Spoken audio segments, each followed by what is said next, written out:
7장 베넷시의 재산은 연간 2,000파운드가 나오는 토지가 거의 전부인데 한사 상속 제도에 걸려 있는 터라 남자 후계자가 없을 경우 상속자는 먼 친척이었습니다. 딸들에게는 안 된 일이었지요. 베넷 부인의 재산은 자기에게는 충분했지만 남편의 부족을 메우기는 어려웠습니다. 베넷 부인의 아버지는 메리턴에서 사무 변호사로 일했었고 딸에게 물려준 재산은 4,000파운드였습니다. 베넷 부인의 여동생은 필립스라는 성을 가진 남자와 결혼했는데 이 남자는 장인의 서기로 일하다가 장인이 하던 일을 물려받았습니다. 베넷 부인의 남동생은 런던에 정착한 상인으로 수입이 상당했습니다. 메리턴은 롱번 마을에서 불과 1마일 거리였습니다. 일주일에 서너 번씩 메리턴에 가고 싶어지는 아가씨들에게는 더없이 적당한 거리였습니다. 그러니 이모댁에 문안 갈 때마다 바로 맞은편에 있는 모자 가게를 찾는 일도 있는 법이 없었지요. 특히 넷째 캐서린과 막내 리디아가 메리턴에 자주 갔습니다. 이 두 자매는 언니들보다 멍청했으며 더 재미있는 일이 없을 때 메리턴까지의 산책은 아침 나절을 재미있게 보내고 저녁 나절을 위한 화제를 마련하는 데 필수였답니다. 시골에는 새로운 소식이 별로 없게 마련인데 이 두 자매는 이모댁에 갈 때마다 어떻게든 새로운 소식을 듣고 왔습니다. 특히 이번에 갔을 때는 새로운 소식과 즐거움을 잔뜩 안고 돌아왔습니다. 얼마 전에 근처에 시민군 부대 하나가 들어왔다는 소식을 들었거든요. 겨우내 주둔할 예정이며 메리턴이 본부라는 것이었습니다. 이제 이 아가씨들은 필립스 부인을 찾아갈 때마다 매우 흥미로운 소식들을 들을 수 있었습니다. 날마다 장교들의 이름과 신상을 조금씩 더 알아갔습니다.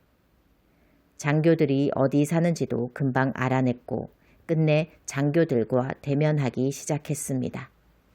필립스 씨는 모든 장교에게 인사를 갔는데 이로 인해 조카들은 전에 없던 행복을 맛보았습니다.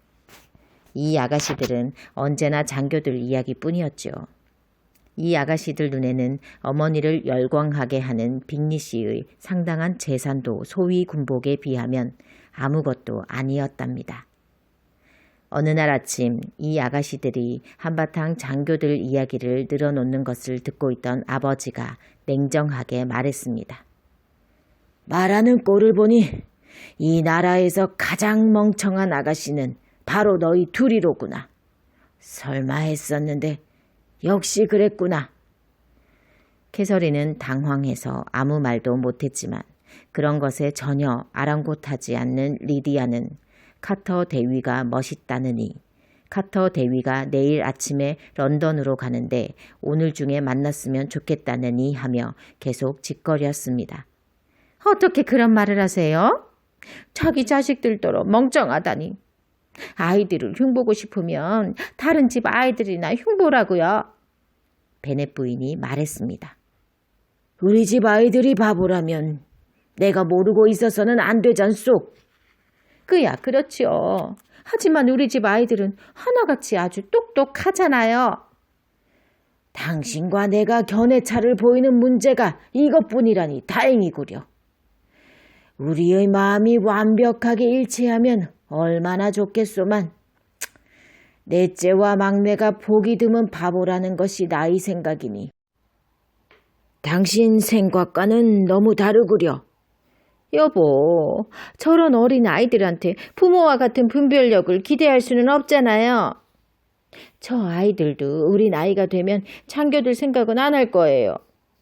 나도 한때 붉은색 제복을 얼마나 좋아했었는지. 사실은 아직도 좋아한답니다.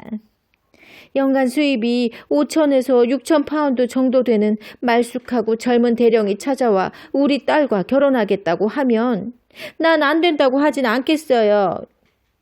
그런데 지난번에 윌리엄 경의 집에서 보니까 포스터 대령이 제복이 참 잘 어울리던데요. 엄마, 리디아가 목소리를 높였습니다. 이모 말이 포스터 대령하고 카터 대위가 처음에는 왓슨 양네 집에 자주 가더니만 이제는 그러지 않는데요. 요새는 클라크 도서관에 자주 가 있대요. 베넷 부인이 막 뭐라고 대답하려는데 하인이 베넷 양 앞으로 온 편지를 가지고 들어왔습니다. 네더필드에서 온 편지였고 하인은 답장을 받아가기 위해 기다렸습니다. 베넷 부인의 눈동자가 기쁨으로 반짝였습니다. 그리고 딸이 편지를 읽는 내내 안달복달하며 소리쳤습니다. 얘야 제인, 누가 보낸 거니? 무슨 내용이야? 그 남자가 뭐래? 얘야 제인, 빨리 읽고 말해주렴. 빨리 좀 읽어라 아가. 빅리 양이 보냈어요. 제인이 말했습니다. 그러고는 편지를 낭독했습니다. 부디 루이자와 저를 불쌍하게 여기시고 오늘 정찬에 합석해 주세요. 만약 안 오시면 루이자랑 저는 평생을 서로 미워하며 살아야 할지도 몰라요. 두 여자가 하루 종일 얼굴을 맞대고 있다 보면 결국은 싸움으로 끝나기 마련이잖아요. 이 편지 받는 대로 빨리 오세요. 오빠랑 남자들은 장교들이랑 정찬 약속이 있어서 나간대요. 당신을 벗 캐롤라인 빅리. 장교들이랑? 리디아가 소리쳤습니다. 이모가 그런 말은 안 했는데? 나간다니 운도 없지 뭐니? 베넷 부인이 말했습니다. 마차를 타고 가도 될까요? 제인이 말했습니다. 그건 안 된다 얘야. 비가 올 것 같으니까 말을 타고 가렴. 비가 오면 그 집에서 자고 와야 한다. 완벽한 계획이군요. 그 집 사람들이 언니를 집에 데려다 주겠다고 하면 계획은 수포로 돌아가겠지만 엘리자베스가 말했습니다. 설마. 하지만 남자들이 메리턴에 갈 때 빅리시 마차를 타겠지? 허스트 부부는 따로 말이 없고. 저는 아무래도 마차가 좋을 것 같은데요. 그렇지만 얘야, 너희 아버지가 말이 필요하실 게다. 여보, 농장에서 말이 필요하지요? 농장에서 말이 필요해도 없어서 못 쓸 때가 많지. 하지만 아버지가 오늘 말을 쓴다고 하시면 엄마의 목적은 달성되겠네요. 엘리자베스가 말했습니다. 엘리자베스의 강요에 못 이긴 아버지가 말이 필요하다고 했고 제인은 할 수 없이 마차 대신 말을 타야 했습니다. 어머니는 비를 예고하는 반가운 징조들을 나열하며 딸을 현관까지 배웅했습니다. 어머니의 소망은 이루어졌습니다. 제인이 나가고 얼마 되지 않아 폭우가 쏟아졌거든요. 동생들은 언니가 비를 맞을까봐 걱정이었지만 어머니는 신이 났습니다. 비는 저녁 내내 그칠 줄 몰랐습니다. 제인은 돌아오지 못할 것이 분명했습니다. 내가 정말 생각을 잘했지. 베넷 부인은 비를 오게 만든 것이 마치 자기라도 되는 듯이 같은 말을 몇 번씩 되풀이했답니다. 하지만 이것이 얼마나 교묘한 계획이었나를 완전히 깨닫게 된 것은 다음날 아침이었습니다. 조찬이 끝날 무렵 네더필드의 하인이 엘리자베스 앞으로 편지를 가져왔거든요. 사랑하는 리지에게 아침에 일어나 보니까 몸 상태가 너무 안 좋구나. 어제 비를 흠뻑 맞아서 그런 것 같아. 인정 많은 친구들이 몸이 낫기 전까지는 돌아갈 생각도 말라고 하는구나. 게다가 존슨 씨에게 진찰을 받아야 한다고도 하고.